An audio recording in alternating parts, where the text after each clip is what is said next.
Hoy abrimos el kiosco de la memoria para revivir 20 golosinas argentinas que desaparecieron y que aún queremos que vuelvan. Volvemos a esos recreos eternos con Tubi 3 y Tubi 4 crujientes, el perfume mentolado de los chiclets Adams, el bazooka en pomo en espiral y los tatuajes del chicle con tatús como prueba de una travesura feliz. Quédate hasta el final, porque allí te voy a revelar una golosina sorpresa y un jingle olvidado que te va a erizar la piel como la primera vez. Los Tubi 3 y Tubi 4 eran pura épica de kiosco.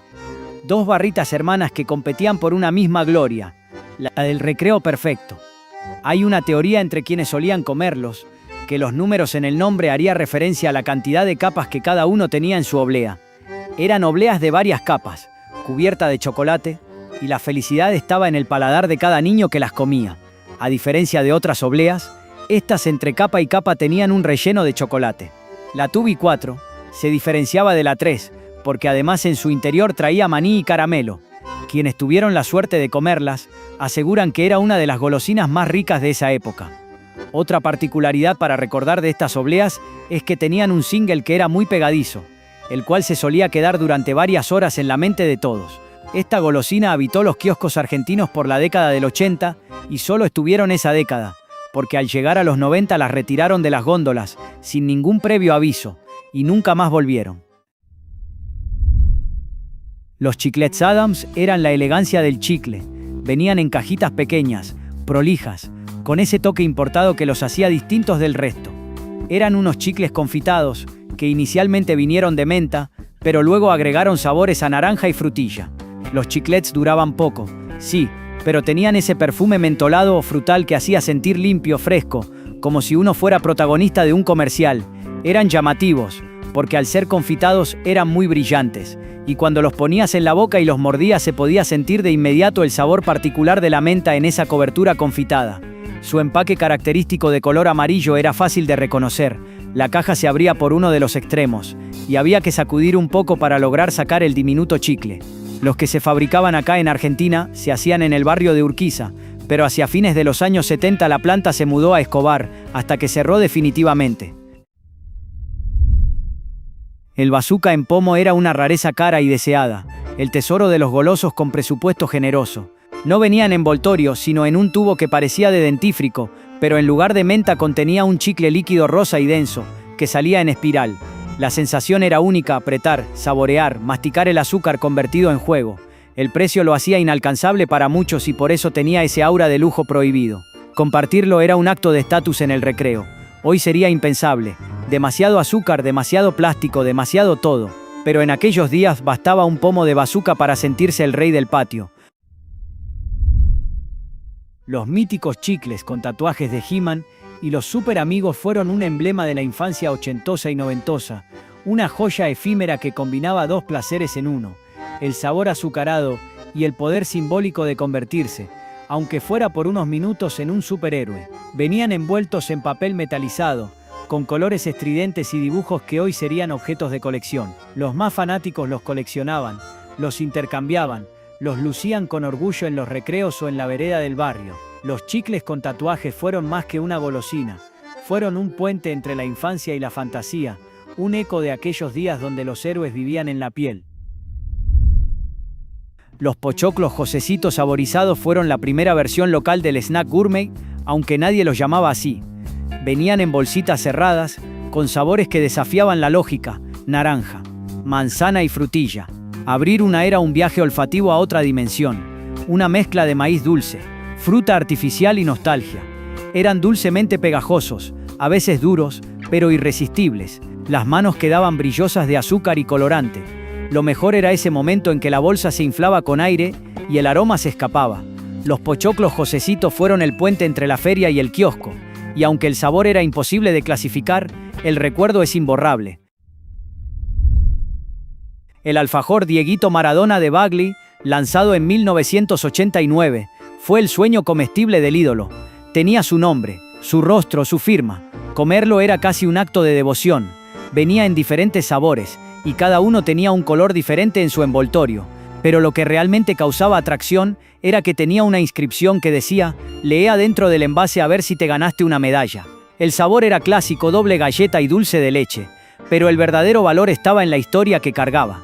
Cada mordida era una celebración del fútbol, del héroe popular que se volvía golosina. Cuando desapareció, fue como perder una estampita del santoral argentino. El alfajor Dieguito no se destacaba por su sabor, pero los niños lo pedían porque era la cara de su ídolo. Incluso cuando sucedieron algunas cuestiones con Maradona, tuvieron mayores ventas, porque los fanáticos creían que así podían ayudarlo. Milka Nuzzini y Lila Paus fueron los reyes del refinamiento dulce. El Milka Nuzzini era una oblea rellena de avellanas y bañada en chocolate, mientras Lila Paus era un chocolate que tenía relleno de yogur de frutillas. Eran unos chocolates suaves con aroma a montaña suiza que parecía un lujo dentro de un kiosco argentino. Eran golosinas que hacían sentir especial a quien las elegía, como si comerlas fuera una decisión estética. Estos chocolates desaparecieron, pero tuvieron una segunda chance en el 2013, cuando volvieron a sacarlos a la venta. Pero esto fue solo un momento porque los descontinuaron nuevamente al poco tiempo. Sin embargo, el Milka Nuzzini existe pero fuera de Argentina, mientras que el Lila Paus no existe en ningún lugar del mundo. Punch eran unas pastillas frutales, de colores pasteles, bastante azucaradas. Un pequeño paquete explosivo que prometía sabor fuerte y cumplía. Venían en paquetitos finos y rectangulares. Estas pastillas eran pequeñas y rectangulares, con un diseño simple pero inolvidable. Era la golosina del colectivo, del cine, del bolsillo de la campera. Otras muy similares que aún existen son las yapa. Eran diferentes entre sí, pero hoy si querés probarlas, si te metes una yapa, vas a entender cuál es el sabor del que hablamos. Los Fiti de Gándara fueron una joya del ingenio. Venían en envases con piecitos y caritas de monstruos, 4 sabores distintos que parecían criaturas de otro mundo. Era un postre bebible y coleccionable al mismo tiempo, mitad juguete, mitad golosina. Los chicos los juntaban, los lavaban y los usaban de muñequitos, porque nadie tiraba un Fiti vacío. El sabor, una mezcla de yogur, vainilla y fantasía, variaba según el color del personaje. Fue una de esas golosinas que entendió que el juego y el gusto podían convivir. Hoy sería objeto de culto pop, un fósil adorable de una época donde hasta el envase tenía alma. El Sandy de la Vascongada era un postrecito, que tenía 3 sabores, vainilla, chocolate y dulce de leche. Se dice que el mejor de todos era el de dulce de leche. El Sandy tenía gusto a verano en el patio, la siesta y la felicidad. La imagen de este protre era un pato amarillo, y la publicidad televisiva era una banda integrada por niños que cantaban una canción haciendo alusión a que como alimentaba y era rico, era el permitido a toda hora. El Pit de Billiken fue un clásico absoluto de la infancia, ese dulce gomoso cubierto de azúcar que se transformaba en ritual entre hermanos y amigos. Su nombre sonaba como un susurro alegre, fácil de recordar y repetir en cualquier recreo, referenciando a los chupetes que usan los bebés. Su forma justamente era la de un chupete. Lo que más lo hacía especial era su textura, gomosa, ligeramente pegajosa, pero perfectamente moldeable a los dientes y manos de un niño curioso. La capa de azúcar no solo decoraba, sino que otorgaba un crujido al morderlo, un pequeño estallido de placer que acompañaba a la risa compartida. Cada bocado estaba cargado de expectativa. ¿Será más ácido o dulce esta vez? Su publicidad era un fenómeno por sí misma. El jingle "Me gusta el Pit, qué rico es" se incrustaba en la memoria colectiva y se repetía con entusiasmo, como si fuera un mantra de alegría infantil. Pite de Billiken no solo era un dulce, era la golosina preferida de todos en una época donde los chupetes se habían vuelto una imagen de moda. Había collares y pulseras con dijes con formas de chupete. El momento justo para que la golosina también se sumará a Trending Topic. Aunque ya no esté en las góndolas, su esencia permanece, flotando en los rincones de la memoria gustativa de quienes alguna vez lo probaron. Los frutifru eran caramelos masticables que prometían fruta y a veces se engañaban un poquito con la textura. Venían en sabores que evocaban directamente la fruta, banana, frutilla y manzana, colores intensos y vibrantes, y la sensación de un dulzor que podía durar minutos. Lo interesante era la expectativa que traía cada pieza. Uno esperaba encontrar un sabor auténtico. Eran caramelos que invitaban a morder, a explorar y a veces a compartir estrategias entre amigos sobre cuál era el mejor sabor. Su textura, firme pero flexible, permitía estirarlos o dejarlos disolver lentamente, convirtiendo cada consumo en un pequeño ritual. Estos caramelos eran grandes y sabrosos. Podríamos encontrar algún parecido con los sugus masticables o los flimpaf. La nostalgia de los frutifru no solo reside en el sabor, sino en la manera en que acompañaban la infancia. Transformaban un simple bocado en una experiencia compartida y memorable. Los caramelos Mumu tenían la magia del dulce de leche concentrado.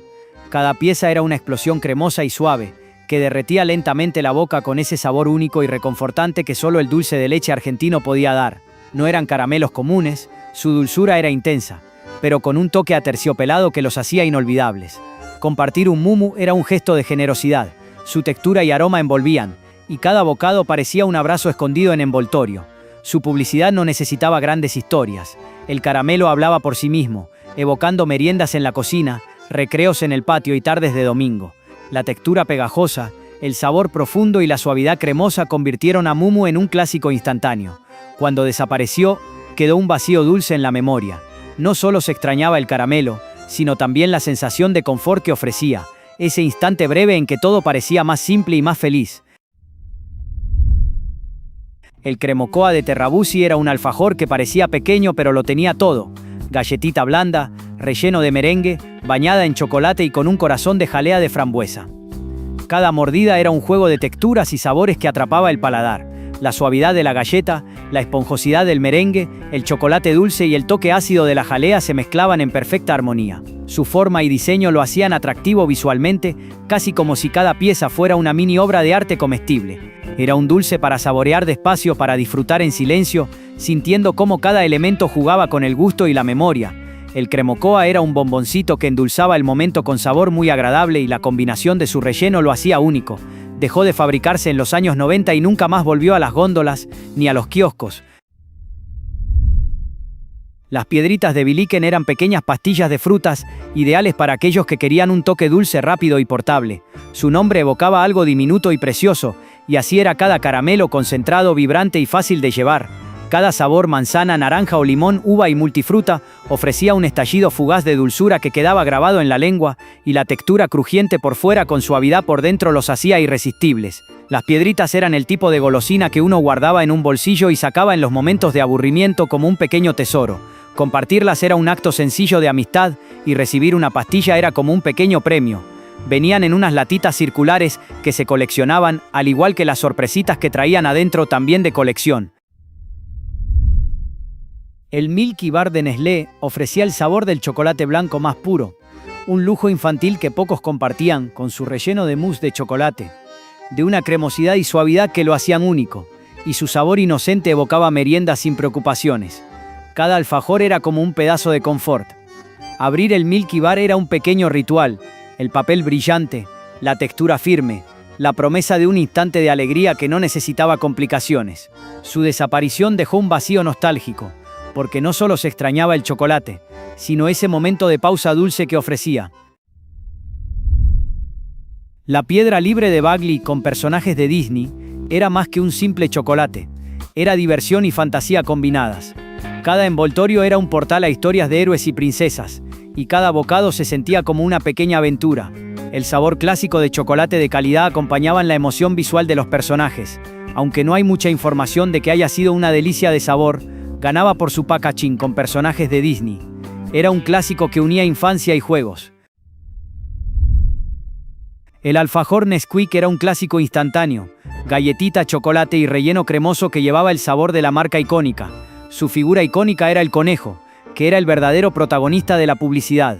Era un dulce confiable, de esos que uno pedía con certeza en cualquier kiosco, y su recuerdo permanece en nuestro recibo. Su dulzura y familiaridad lo hacían irresistible para los niños, y cada mordida evocaba la mezcla perfecta entre leche y cacao. El chupetín Crazy Depths, con forma de patita y polvito explosivo dentro, era la locura de los recreos. Cada chupetín era una pequeña explosión de sabor y sorpresa. La forma curiosa y el polvo que estallaba en la boca lo convertían en un juego además de un dulce. Su textura crujiente combinada con la explosión efervescente creaba momentos memorables que iban más allá del sabor. Era una golosina que no solo se comía, sino que se vivía y compartía, convirtiéndose en protagonista de risas y bromas entre amigos. El Chewinga, caramelos masticables envueltos en papel con dos colores diferentes, vendidos en la cancha, eran toda una experiencia. La unidad de medida era el puñado y eso hacía que cada compra fuera un acto casi ritual. Masticarlos mientras se vivía la pasión futbolera los convertía en símbolos de identidad y emoción compartida. Su sabor y textura quedaban ligados a la experiencia del estadio y a la camaradería de los hinchas. Su creador era José Eduardo Pastor, más conocido como Chewinga, Él y su mujer los hacían en su casa para luego venderlos en las canchas o eventos multitudinarios. Recordar estas golosinas es viajar a tardes de infancia, kioscos y recreos, donde cada sabor era emoción, compañía y ritual. Más que dulces, eran fragmentos de historia personal que nos enseñaban a esperar, compartir y disfrutar. Aunque ya no estén, permanecen vivos en la memoria gustativa y emocional de quienes alguna vez los eligieron, recordándonos que la felicidad a veces se mide en migas de chocolate, caramelos y competencias de globos hechos con chicles en una plaza.